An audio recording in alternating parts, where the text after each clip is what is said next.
Sanibona bafethu uvana so imatch elandelayo Orlando Pirates bawudlala against iSteelers le-Akron Stadium. Ngokuzwa kwami ke bafethu igame isi-sold out already. So lana ke bafethu le game izobalekile for iPirates because they need 3 points kule game. If bengawutholi 3 points iMamelodi Sundowns izobaleka ne-league uma bewina against iKaizer Chiefs ngolwesithathu. So kule game le Orlando Pirates idinga 3 points just to get closer to the title. So lana ke futhi ngizoshaya mina i-lineup prediction yami. Ungayigxeki ke i-lineup prediction yami, ungangigxeki wena ke ungitshele eyakho ukuthi ke ikanjani i-lineup prediction. Abadlali mina ngizobaqalisa based on indlela Orlando Pirates edlala ngakhona and based on the performance I've seen from the boys and the team esodlala nayo. So njengoba siyodlala nje uMabasa will not feature kule game esodlala because uMabasa umdlalo Orlando Pirates osimlonile samlona kwinina samlona kuyona iSteelers, so he won't feature in that game. But ke the players like abonda bazodlala, players like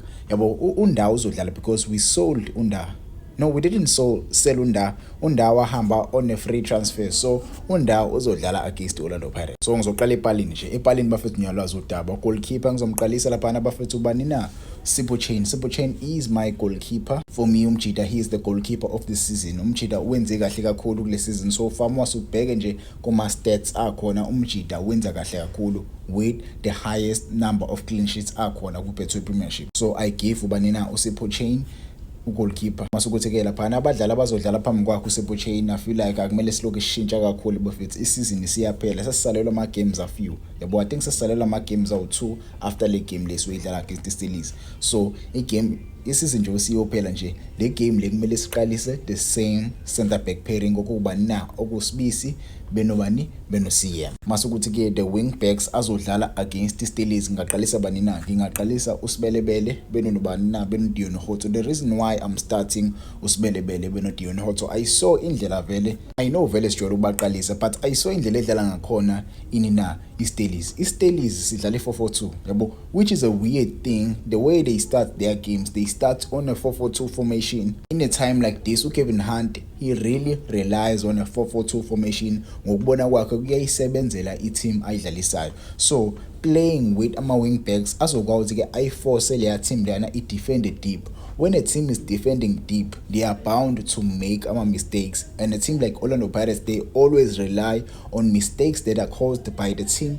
And lapho ke siyakwazi ke siwapunish ama team because we have forwards who know how to shoot ibhola ebalini. Orelebuhele Mfokeng lo osuna police bayakwazi ukukhahlela. Nabo talent embatha, nabo Siyema bayakwazi ukukhahlela bashaya ibhola netini. Even now Siyema uyakwazi ukuthi ke alifake ibhola netini. So iyona into engiyithanda ngale ma wing backs wethu, bayakwazi ke bayipush i-defense yabo, nokubuya futhi bayakwazi ke babuye bazo defender.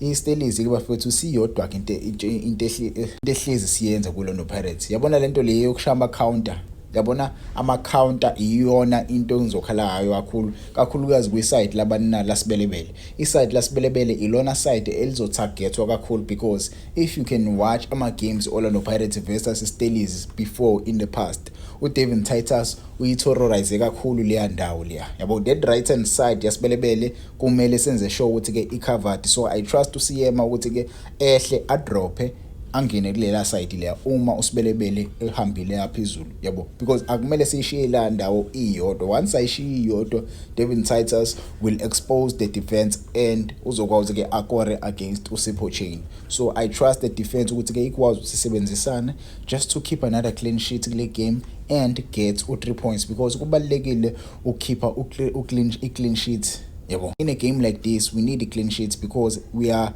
fighting tooth and nail with iMamelodi Sundowns, so we need a goal difference yethu inkulu kakhulu. Masukuthi ke eswini nyalwazi udaba bafethu the CDM position. I feel like le game we need ama midfielders amathathu. Njengoba bedlala nge4-4-2, we need to dominate them eswini, sidlalise ama midfielders amathathu azokwazi ke amove ibhola, sikwazi ukuthi siba overcome abajida. Uma sizokhetha ukuthi ke sizodlala ngani na, sizodlala nge-double pivot, hayi ngoba bedlala nge4-4-2 benza amabomu, bayazi eswini bazoba nama central defenders awu2, ama CDMs awu2, bazodlala ngawo eswini.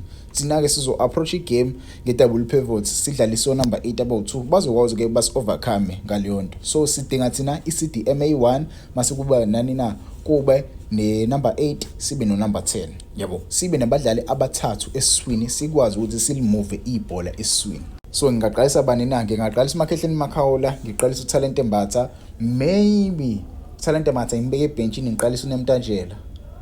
But no, ngingamqalisa uThalente Mbatha, ngiqalise nobani na noMfukeng yabo. This is the midfield Orlando Pirates ebiyisebenzise kule season so far. Ngokubona kwami iyona midfield right kakhulu. Mase ubheke nje ama games esiwadlalile important midfield le bafethu iyona ejwayeleke ukuthi isebenzele yabo. Uma once sayishintsha le midfield izinto vele zingabi right. If you remember the Soweto derby ubani na uMakhehleni Makhawula was removed.